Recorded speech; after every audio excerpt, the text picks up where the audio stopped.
ಕರ್ನಾಟಕದಲ್ಲಿ ನಡೆದಿದ್ದ ಅತಿ ದೊಡ್ಡ ಡಿಜಿಟಲ್ ಅರೆಸ್ಟ್ ಪ್ರಕರಣವನ್ನು ಸದ್ಯ ಬೆಂಗಳೂರು ಸೈಬರ್ ಕಮಾಂಡ್ ಪೊಲೀಸರು ಭೇದಿಸಿದ್ದಾರೆ.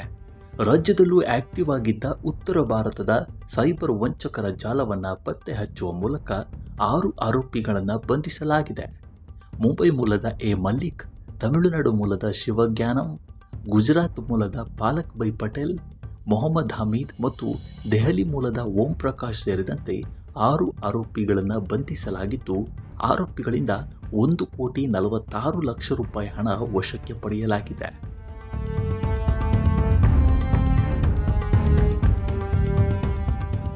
ಬಂಧಿತ ಆರೋಪಿಗಳು ಹರಿಯಾಣದ ಗುರುಗ್ರಾಮದಲ್ಲಿ ಕಚೇರಿ ಮಾಡಿಕೊಂಡು ದೇಶದ ವಿವಿಧ ಭಾಗಗಳಲ್ಲಿ ಕಾರ್ಯಾಚರಣೆ ನಡೆಸುತ್ತಿದ್ದರು.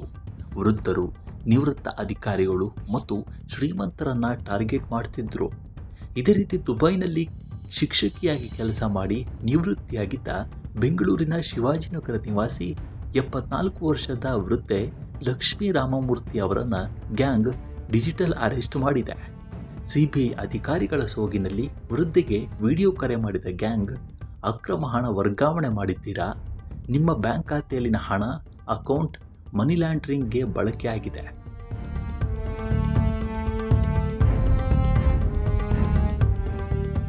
ನೀವು ಯಾರ ಜೊತೆಗೂ ಮಾತನಾಡಬಾರದು ಅಂದಿದ್ದಾರೆ.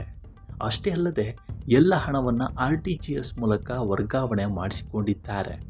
ಬರೋಬ್ಬರಿ 24 ಕೋಟಿ ರೂಪಾಯಿ ಹಣವನ್ನು ವಿವಿಧ ಬ್ಯಾಂಕ್ ಖಾತೆಗಳಿಗೆ ವರ್ಗಾವಣೆ ಮಾಡಿಸಿಕೊಂಡಿದ್ದಾರೆ. ಕದಿಮರು ಮತ್ತಷ್ಟು ಹಣಕ್ಕಾಗಿ ಪೀಡಿಸಿದ್ದಾರೆ. ಹೆದರಿದ ಲಕ್ಷ್ಮೀ ರಾಮಮೂರ್ತಿ ಅವರು ಮನೆಯಲ್ಲಿದ್ದ ಸುಮಾರು 1 kg 300 ಗ್ರಾಂ ಚಿನ್ನಾಭರಣವನ್ನು ಅಡಮಾನ ಇಟ್ಟು ಹಣ ಪಡೆಯಲು ಕಂಟೋನ್ಮೆಂಟ್ ಬ್ರಾಂಚ್ನ ICICI ಬ್ಯಾಂಕ್ಗೆ ಬಂದಿದ್ದಾರೆ. ಬ್ಯಾಂಕ್ ಮ್ಯಾನೇಜರ್ಗೆ ಅನುಮಾನ ಬಂದು ಕೂಡಲೇ ಪೊಲೀಸರಿಗೆ ಮಾಹಿತಿ ನೀಡಿದ್ದಾರೆ. ಪೊಲೀಸರ ವಿಚಾರಣೆ ವೇಳೆ ತಾವು ಡಿಜಿಟಲ್ ಅರೆಸ್ಟ್ಗೆ ಒಳಗಾಗಿರುವುದಾಗಿ ವೃದ್ಧೆ ಬಾಯ್ಬಿಟ್ಟಿದ್ದಾರೆ.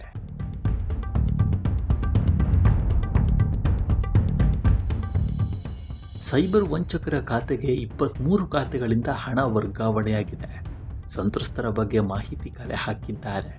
ಪ್ರಕರಣದ ತನಿಖಾ ಹಂತದಲ್ಲಿದ್ದು ಮತ್ತು ಆರೋಪಿಗಳ ಸುಳಿವು ಸಿಗಲಿದೆ. ಪ್ರಕರಣದಲ್ಲಿ ಶೀಘ್ರವೇ ಮತ್ತಷ್ಟು ಆರೋಪಿಗಳನ್ನು ಬಂಧಿಸಲಾಗುತ್ತೆ ಅಂತ cyber command DGP Pranab Mohanty ಹೇಳಿದ್ದಾರೆ. ಇಂಥ ಕೃತ್ಯಗಳು ನಿಮ್ಮ ನಡುವೆಯೂ ಆಗ್ತಾ ಇರಬಹುದು. ಹಾಗಾಗಿ ಇಂಥ ವಂಚಕರಿಂದ ಎಚ್ಚರವಾಗಿರಿ ಅಂತ ಹೇಳ್ತಾ ಈ ವಿಡಿಯೋವನ್ನು ಇಲ್ಲಿಗೆ ಮುಗಿಸ್ತಾ ಇದ್ದೇವೆ. ಮುಂದಿನ ವಿಡಿಯೋದಲ್ಲಿ ಸಿಗೋಣ. ಈ ವಿಡಿಯೋ ಇಷ್ಟವಾಗಿದ್ದರೆ ಲೈಕ್ ಮಾಡಿ, ಶೇರ್ ಮಾಡಿ ಮತ್ತು ನಮ್ಮ NCIB ಚಾನಲನ್ನು ಈ ಕೂಡಲೇ ಸಬ್ಸ್ಕ್ರೈಬ್ ಮಾಡಿ. ಧನ್ಯವಾದಗಳು.